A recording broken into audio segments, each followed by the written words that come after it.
The history and legends of the American West are alive today in Fisherman Hill, a beautiful quarterly magazine from the National Cowboy Hall of Fame. From cowboy heroes to fine Western art, you'll enjoy the view from Fisherman Hill. All the art and photographs are reproduced in stunning detail.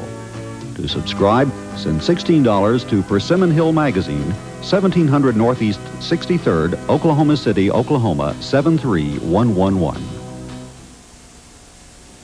Hi, I'm Shelley Mangrum, and I want to tell you about the hottest chart-topping weekend getaway in America. It's called Lights, Camera, Nashville by Opryland Travel.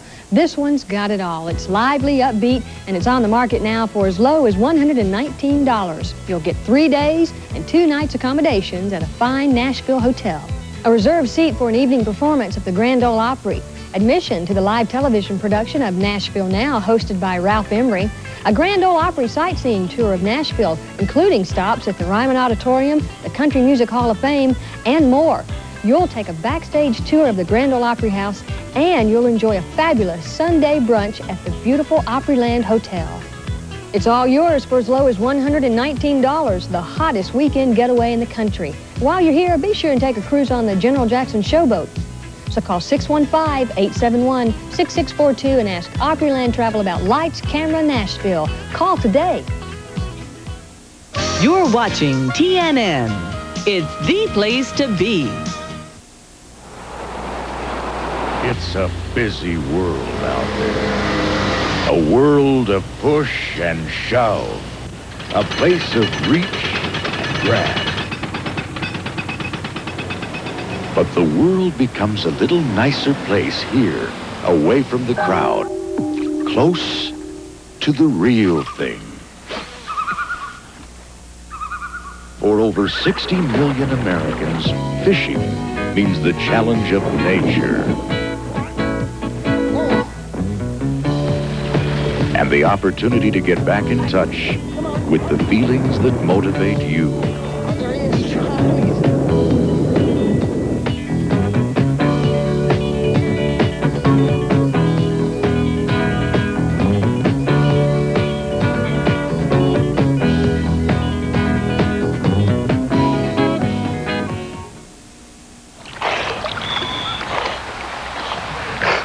Hi, I'm sure glad you're able to join us today on Ian Fisherman Specials. My name is Al Linder, and for the next hour, I'll be your host on today's show. You know, on Ian Fisherman Specials, we use a real simple teaching formula that'll help you catch fish anywhere in the country. We call it the Fish Location Presentation System of Fishing. What it amounts to first is the understanding of the fish you fish for. Second, the environment you're fishing. How things like weeds can determine how a fish has to react.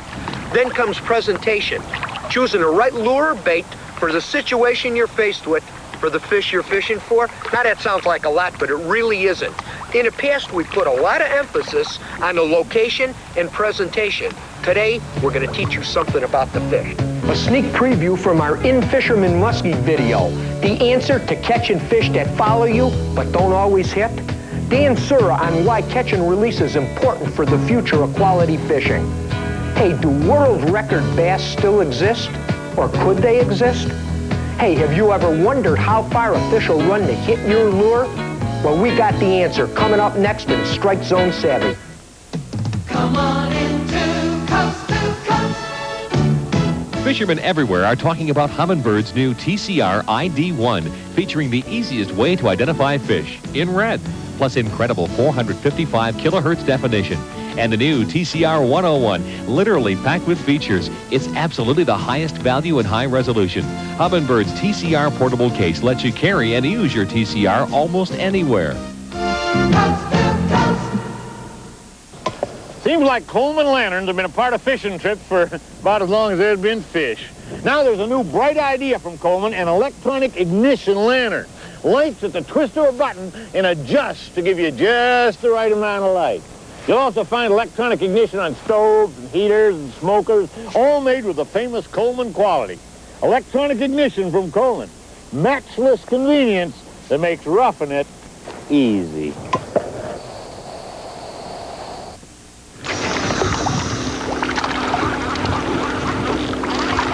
They were here yesterday on crankbaits. I had some big fish on crankbaits here. I can't figure this out. Where'd those fish go?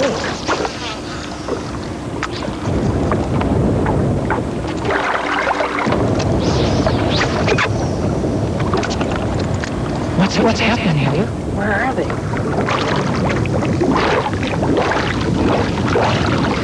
Did you catch it, any? Yeah, I had some good ones here yesterday. Man, there's a school of big ones. Real big ones. Help me get out of this. All right. You got a rod handy? What do you Oh, man. I need a jig and eel. You got a jig and eel? Yeah, but yesterday I had them going on crankbaits. Jig and eel. You can't believe how many fish are there, man. It is stacked. Stacked. I'll bet you there's 50, 75 of those big pigs laying there. Oh, What color? I don't care what color. At this point, it ain't gonna make no difference. Man, this is what you need. Those fish are just stacked right at the base of the weed line, just tucked in. Yesterday, you caught them on those crankbaits? Yeah, they're Well, going. they ain't chasing now. They got a real small strike zone. Strike zone? Understanding that strike zone is the key to catching these fish. There's local weather and water conditions. Give me some pork rind. Weather and water conditions that make big strike zones where fish are active and aggressive and will run down a bait like a crankbait. Then there's situations like this where the strike zone is real small. The fish aren't active. You got to drop a bait right in front of their nose. Hey, man, make sure you keep me off of that weed line. They're just stacked in there for about 50 feet of it. Right on the edge. Oh, they're pigs. There he is! I told you they're just... And it's a big one! Look at... Here she comes! Oh, man, look at it! You've been fishing through them! Look at the size of that thing! Whoa! I told you! Look at that! There's just loads of them down there, man! Loads! Look at the size of that thing! Ah! Come here! Woo-hoo-hoo! They're stacked like that. They're stacked. I gotta get another one. I'll tell you what. There's 4 main things you gotta understand that determine that fish's strike zone. It's water temperature, it's water clarity, it's fishing pressure, boat pressure, and it's shade. I can't believe this.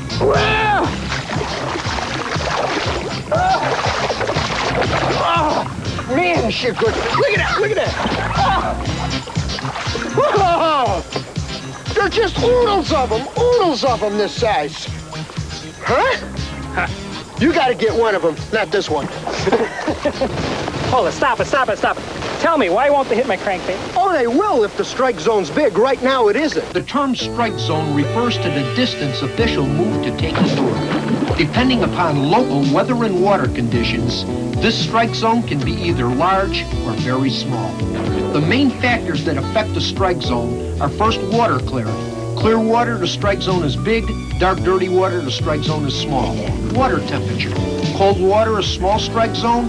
Warm water, a large strike zone. Light conditions. Bright sunlight, small strike zone. Low light conditions and shade, a larger strike zone. Human pressure, such as boat traffic or tournaments or just plain fishing pressure, create a smaller strike zone. Oh, the menace of fishermen, the cold front.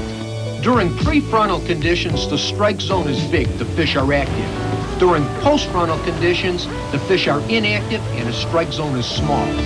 This factor can determine the lures you choose. Let's assume that the fish have been active. That means that strike zone is big.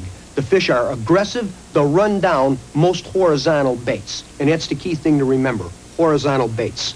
Baits like this spinner bait, or let's say a crankbait. I could take this crankbait, and if I get it within this strike zone, the odds are this bass will run it down, and I'm going to catch a fish.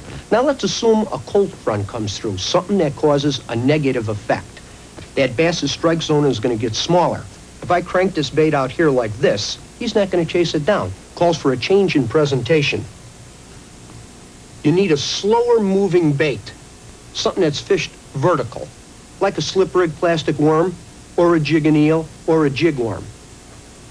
The bass will not chase a far out bait. He's kind of restricted in a key area. That strike zone is very, very small. The This vertical presentation has to fall right in front of him. It's almost got to hit him on the nose. Hey, man, the fish are always biting if you know how to adapt to the conditions. I'll see you later.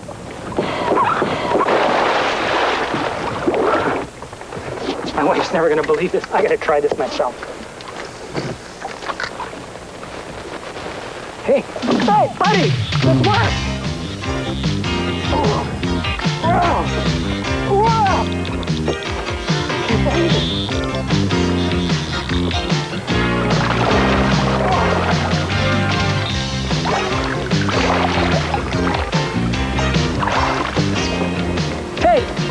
Hey, it works. Who was that masked man? A world record bass may be worth $1 million to the lucky angler who catches it. Does such a fish exist? You'll see after this.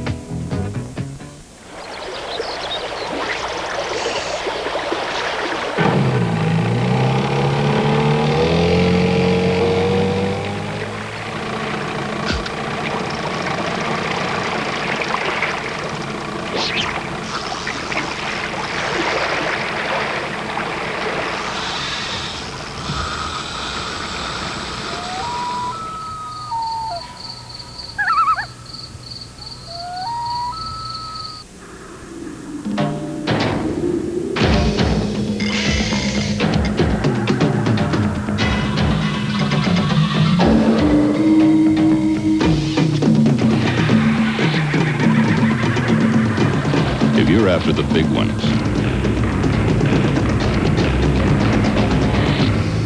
fish with a rhino. The rod that's indestructible from tip to butt.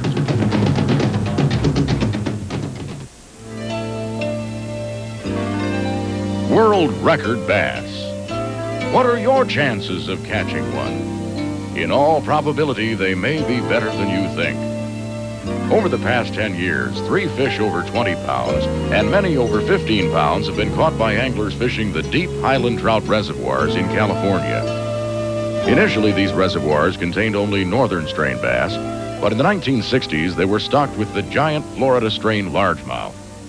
Biologists feel the monster bass being caught now are the offspring which resulted from the interbreeding of these two strains. These new super bass retain the best genetic traits of both strains, thus maximizing growth potential. Glenn Lau, a Florida-based filmmaker and angler, is presently attempting to selectively breed a giant strain of bass, which he projects will reach weights of 25 pounds in 6 years. Glenn's hatchery project, located in My Canopy, Florida, is right on schedule. I'm sure that the fish does exist that is over the world record size. Now, in our genetic breeding program that we have started, and it's called World Record Bass Incorporated, what we're doing is taking these genetically superior females that have the potential of growing up over 30 inches in length, up to about 35 inches in length.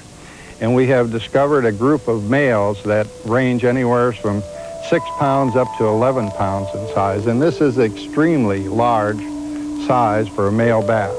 And by breeding these two fish together, the F1s, or the offsprings that we get, grow extremely fast, and they're very, very aggressive. They are fish that I would consider very cannibalistic. If any other fish is around them near that size, they will grab a hold of that fish and try and eat it. And even if it's the same size as them, they quite often kill themselves. So we have to watch these fish when they're very small, that we don't lose the very best fish by being choked to death by trying to eat something their own size. And so you see, a new world record bass is a real possibility, and it will be worth tens of thousands of dollars to the angler who catches it. The question is, will you be ready if it hits your lure? When you fish, are you interested in quality or quantity? Dan Sura explains how management affects this balance when we return. Whatever Cannon's got, it's catching.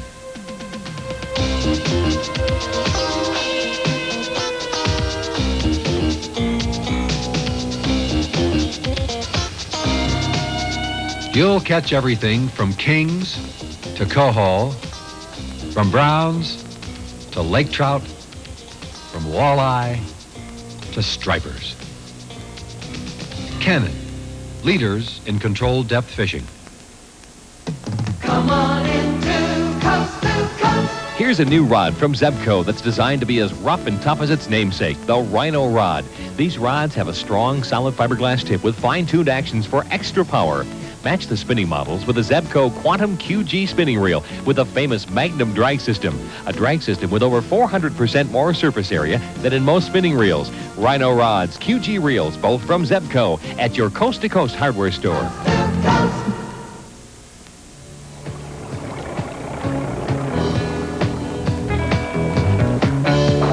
Boy, that's beautiful. To a lot of folks, releasing fish seems ridiculous, especially when it involves big trophy fish. How many times have you heard, yeah, we just killed them, we kept all the big ones, and we let all the little ones go? Well, I gotta tell you something, folks. This is serious. Most of the time, good fisheries management dictates that we should do the exact opposite. You keep the smaller fish and let the larger fish go. Let me explain. Consider this. If we started out with 1,000 fingerling muskies, due to natural mortality alone, only one would survive to reach 30 inches. In other words, killing one 30-incher is like killing 1,000 fingerlings. And the sad part is, once this fortunate 1 in 1,000 fish reaches 30 inches, there's really only one predator likely to wipe it out. That's man. And the same principle holds true for all major predators. Listen, the simple, undeniable fact is that fishing pressure has a profound effect on game fish populations. Here's what I'm talking about. This chart represents the size distribution of game fish in a virgin fishery. You'll note that 85% of the fish are of good size. Add moderate fishing pressure and look what happens.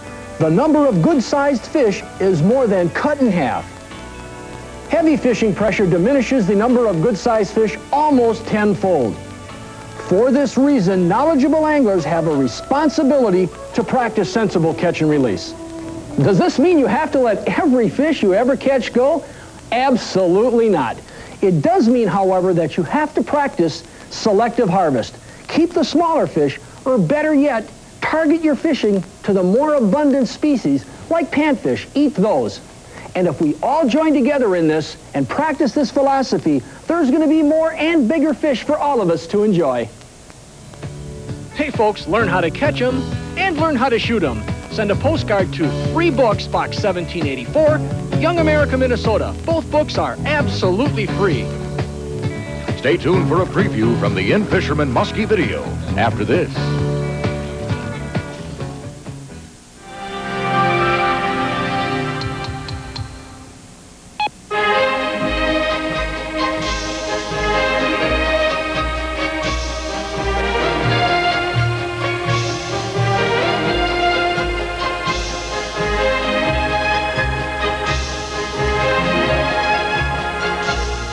Bottom line, fish finders that are making quite a splash.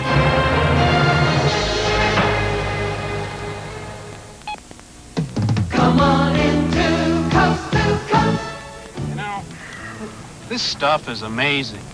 I just spray on Cutter and I'm invisible to mosquitoes. It's specially formulated to confuse the little buggers so they can't sense you're there. And Cutter lasts longer than off. Hey, toss me the cutter. For a visibly better time, become invisible with Cutter Insect Repellent. I'll be seeing ya.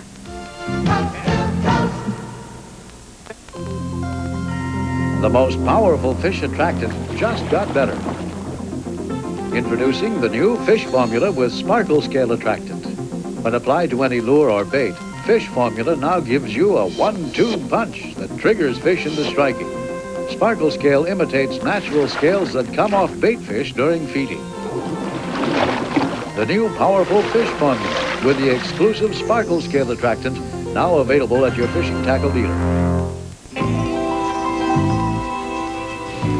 As the fog of a late summer dawn lifts slowly from the gin-clear water of Ontario's Rowan Lake, we find in fisherman muskie hunters Larry Dahlberg and Don Persch in search of their elusive quarry. The lake is glass calm, and there's not a cloud in the sky. What could be better? For muskie fishing, almost anything. Let's see how these two muskie veterans handle what is probably the toughest possible muskie fishing conditions. Yeah, once this fog burns off, Larry, it's going to be a real bluebird day out here. Fishing some pretty clear water. It's pretty tough when you're fishing this kind of stuff with high skies, you know. Well, maybe what we'll have to do is just fish all these spots with the jerk baits and try to trigger a few fish into showing, and we can come back tonight. There's one right there. Nice fish. We can come back tonight and catch these rats.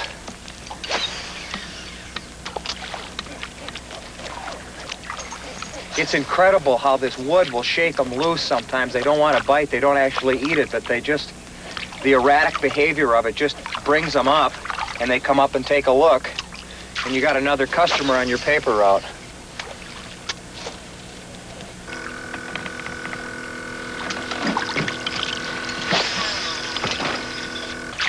You know, Don, we've been up here and fished with you before in the fall, and the fish have all been rockfish. Now, it seems like a totally different pattern now. What do you think the real key is here in late August? Yeah, Larry, I think the key location here is saddle areas between islands with deep water on both sides and real deep weeds in the middle. The back end of bays, you can go into the back end of a bay, but the key location at this time of the year is that weed line, that deep weed line that's outside of that shallow bay area. There he is, nice big one.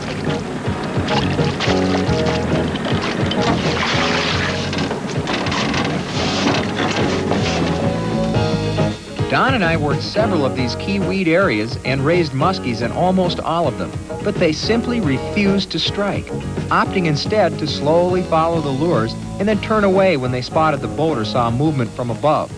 Although they wouldn't strike them, weighted jerkbaits were the only thing that triggered them at least into taking a look. But Don had some reservations about these lures, and rightly so. Man, that's a great looking bait, Larry, action and everything, but don't you lose a lot of fish with that? I used to. In fact, I lost the first 3 fish that hit this thing when I first started using it. But what you need to do to increase your hooking and holding percentages, you cut the hooks off from the factory, you put on heavier hooks, and you put on split rings. That way, when the fish gets caught on these front 2 hooks, he doesn't twist around and straighten them out. The hooks flop around free, and you don't lose fish on it at all if you do that. Do that to your suics, too. Another modification that you can make to these baits is to move the screw eye. This is in a normal position. This one's been modified to move from here up about 1/4 inch. What this does is causes the bait to run a little bit deeper and to have more side-to-side motion.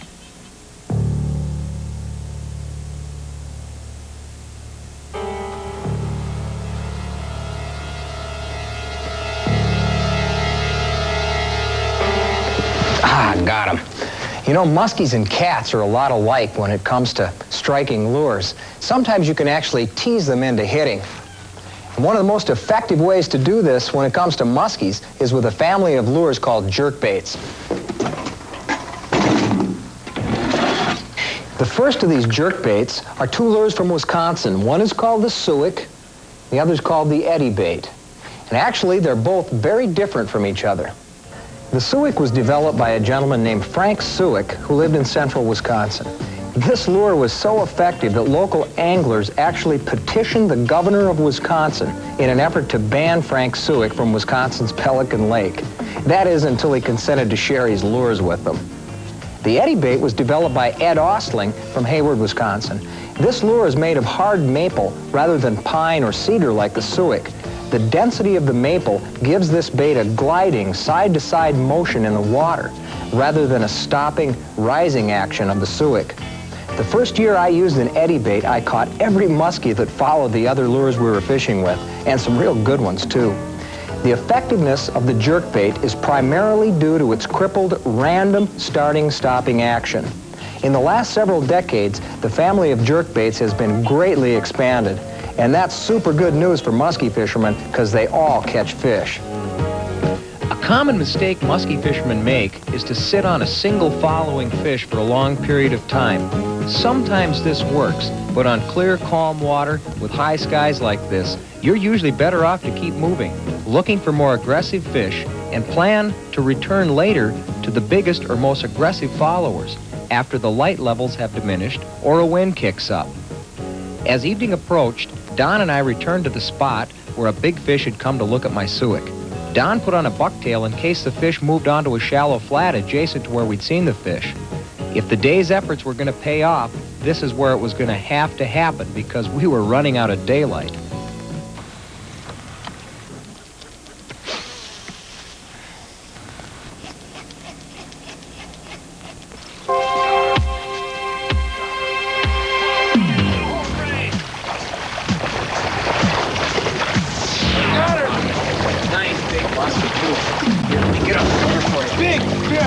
Beautiful fish. Beautiful. Big. Easy, Larry. No problem. Easy. Neutral. How you doing there, Percy? Yo! All right. Hey, this is a big fish, eh? I see that. Now we're talking. Easy, Larry. Neutral. Neutral. You might want to get that motor up. Motor come up? Oh, she's just powering, hey? Look at this. Oh, what a beauty. She's got, oh, nice fish. Good muscle penny. Huh? Yeah, how we doing? Watch out for the motor. Oh, yeah.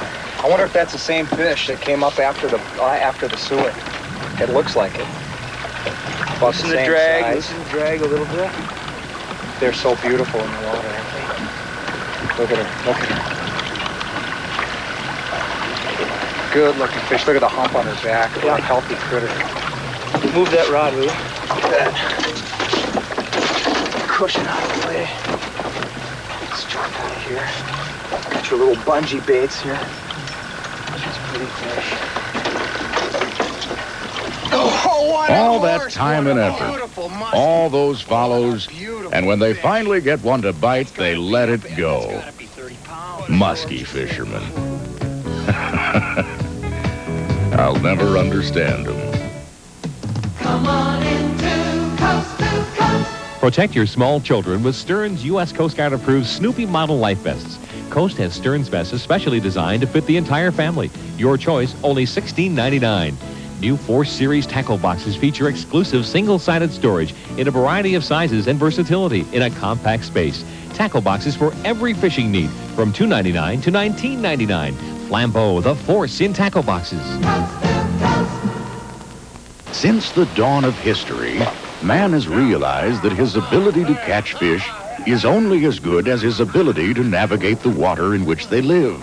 This is why he invented the boat. Al and Ron Lindner don't actually build Lund boats, but they do have a lot to say about the way they're designed. Lund features 39 models from 12 to 24 feet. Why not let Lund build a boat for you? Time flies when you're catching fish. On behalf of all of us at the Inn Fisherman, I want to thank you for watching today's show. And don't miss next week's show, because it's even better. Hey, Don, what do you say we go out and jig for some lake trout? My arms are getting sore. We'll see you on the water.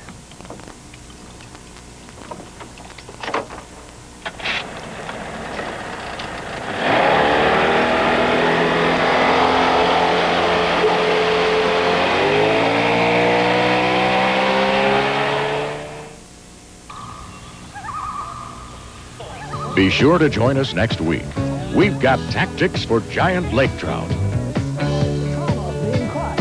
techniques for successful catch and release, some of the best walleye fishing in the world, and techniques for fishing soft plastics.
watching TNN.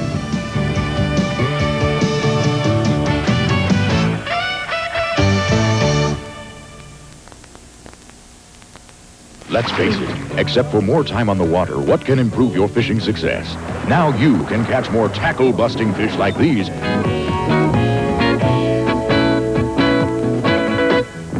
And you'll be a more successful fisherman with the Fisherman. It's more than a magazine. It's a teaching course that comes to your home packed with the scientific know-how, the charts, graphs, maps, and photographs, and the experience of the world's best anglers. The Fisherman is so good, it guarantees you'll catch more and bigger fish or your money back. From panfish to trout, lunker, bass to walleyes in rivers or lakes, the Fisherman will show you how, when, and where to catch fish. It's guaranteed. Call 1-800-255-2800 to get the next 6 big issues of Fisherman. Call now and choose one of these books from our Master Angler series free. The most advanced informative books on bass and walleye ever printed. Plus, you'll receive an Fisherman decal and this invaluable Secret Teachings Handbook. All for only $16. Call toll-free 1-800-255-2800. One great show leads to another. Right here on TNN.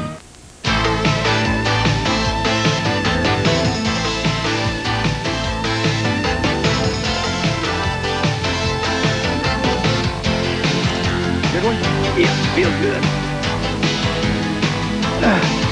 That's good. Oh, yeah. Fine.